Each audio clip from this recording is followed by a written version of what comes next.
are readily available, because we have other evidences that guns would follow the drugs. Right. You know, and as drug usage has increased, and every day you see somebody trying to cook up meth and shake it in a bottle and make new forms of meth. You know, as that has increased, for sure, we would see the guns following. I am terribly sorry. I have lost my... We have a phone here. Yeah. By the way, the number is 234-1441. I have to tell other people that I do have a cadre of people who call for advice and assistance from me, and I forgot to turn my phone off. That one's coming from New Orleans. From New Orleans, all right. Well, if there's anybody around at anywhere, of course we're streaming, so that means we're worldwide. You can call us from anywhere you'd like to, wherever you happen to be. But back to this whole thing about, we spoke about videos and about guns. How do you see, now that we have, it's not going to be the only, I understand that the telephones, which have now become, your carry along internet source exactly right. and all of that. So we no longer have landline phones. We're giving kids phones at a younger age all the time, as young as 6 and 7 and 8 years old. What is the sense of that? I really don't understand. And then I just picked up an article out of the Des Moines Register, Dateline, Des Moines, Iowa, on the 12th of this month. And it says, this is New York, kids could someday get on Facebook without lying.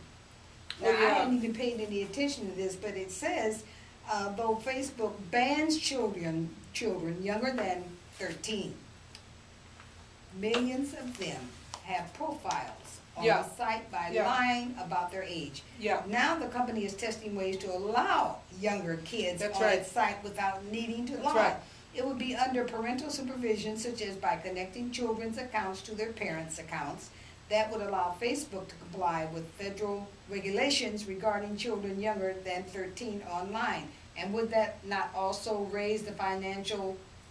Well, you know, since Facebook has gone public, you certainly could reach another audience with the kind of advertisement that you could do on a particular page. Sure. And kids are impressionable.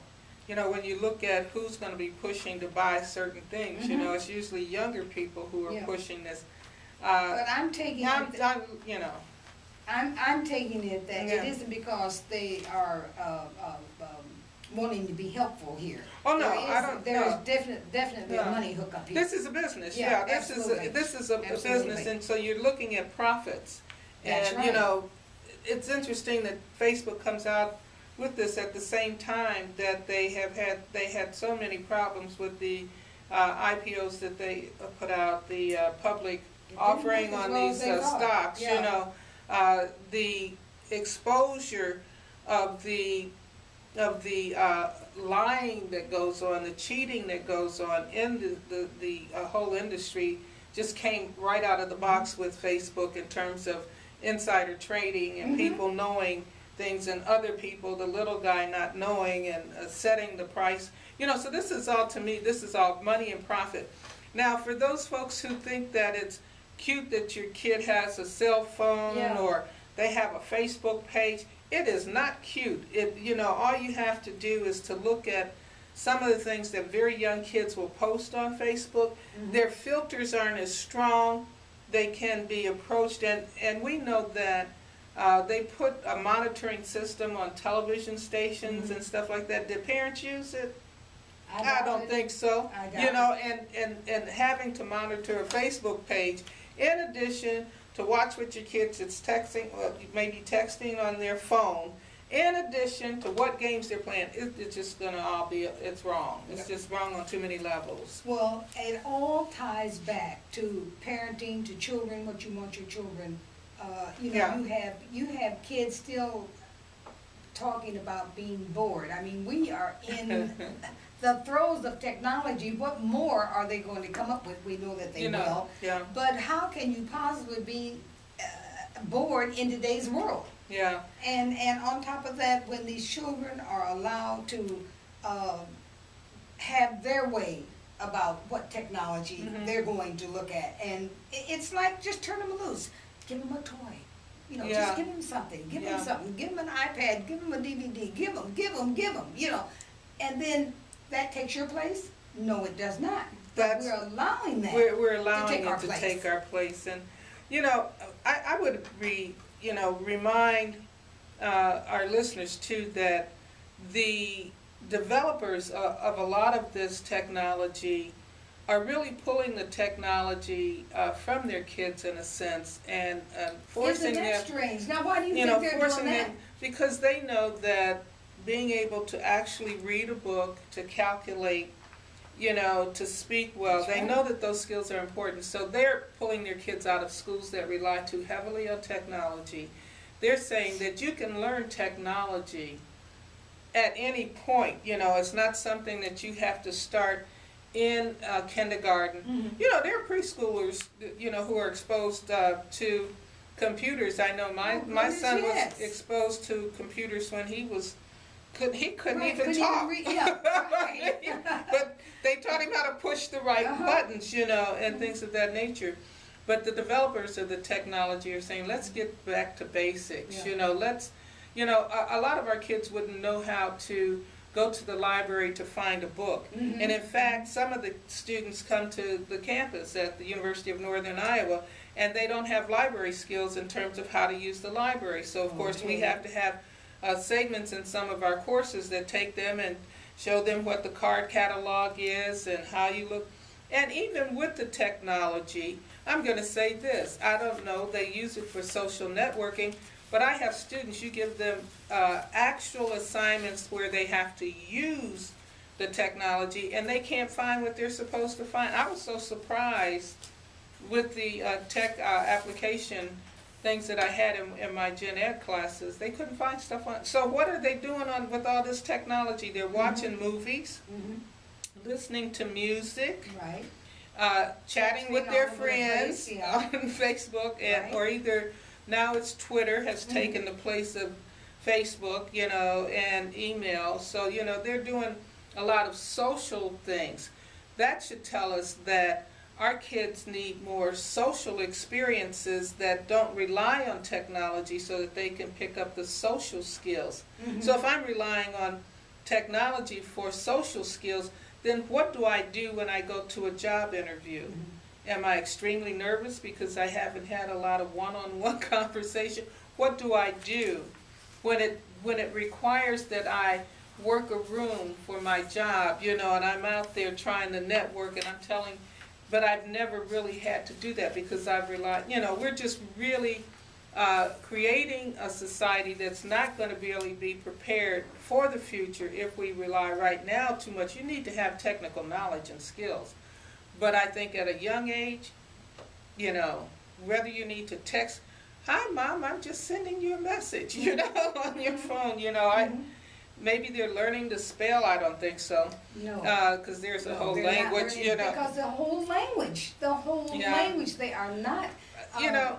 How can we have a whole generation of children on the street right now who can text and find out what the language, what the wording is, or how you do that, and could not recognize their name in boxcar letters? I mean, how do we do that? Is like that is like this child is going to be regulated all of his life to a secondary position, no matter where he's going or what he's trying to do, what kind of a job he's trying to secure. It's not going to be there for him or her.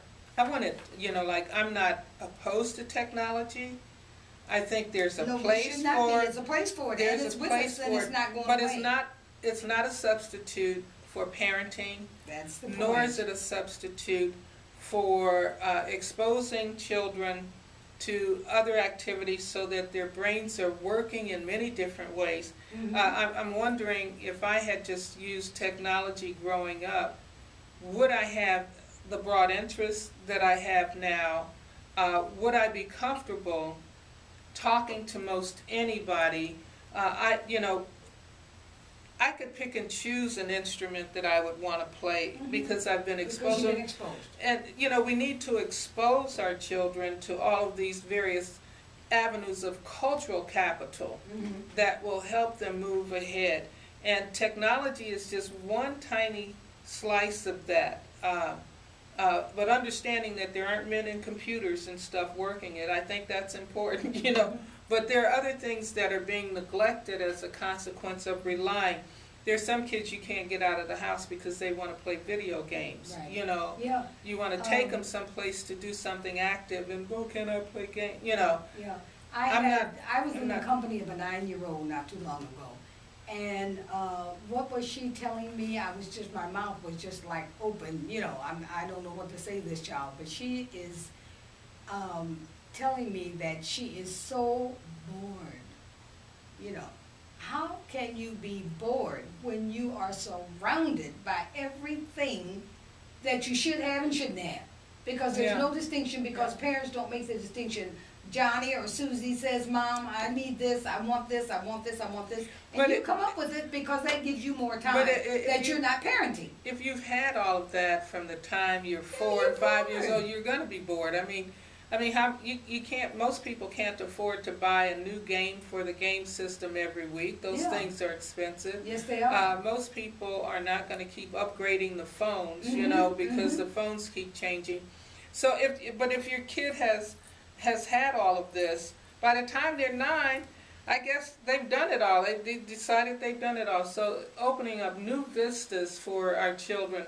For instance, you know, here in Waterloo, I don't know how many people have gone over, but Maple Lanes has this Kids Bowl program for free bowling. Yeah. I mean, you can bowl 2 games a day for right. free. That's you know, at the entire family. Sure. And the ages are something like 6 to 18. And then they have passes for the.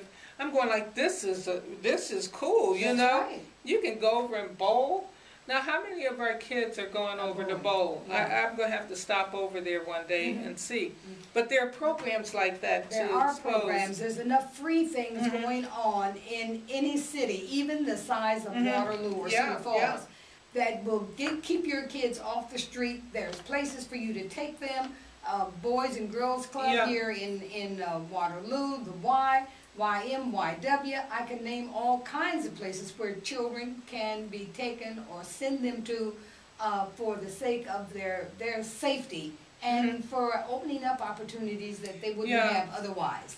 You know, the other thing too, I think we have to realize that just because the summer comes doesn't mean that learning stops. Of course. You know, and so the summer is a time where you can really have a hand in helping kids with their reading and things of that nature, and it can be made fun.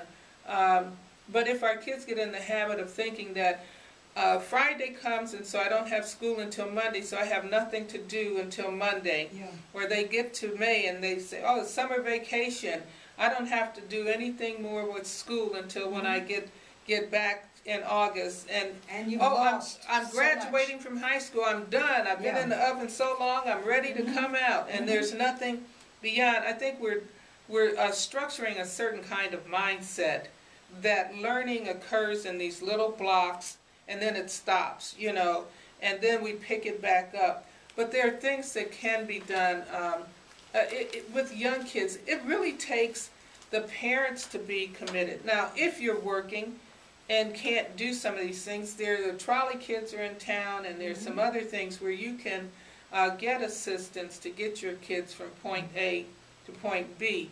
Or if you have a group of friends, you can carpool. But we're certainly not doing. It's a hot mess.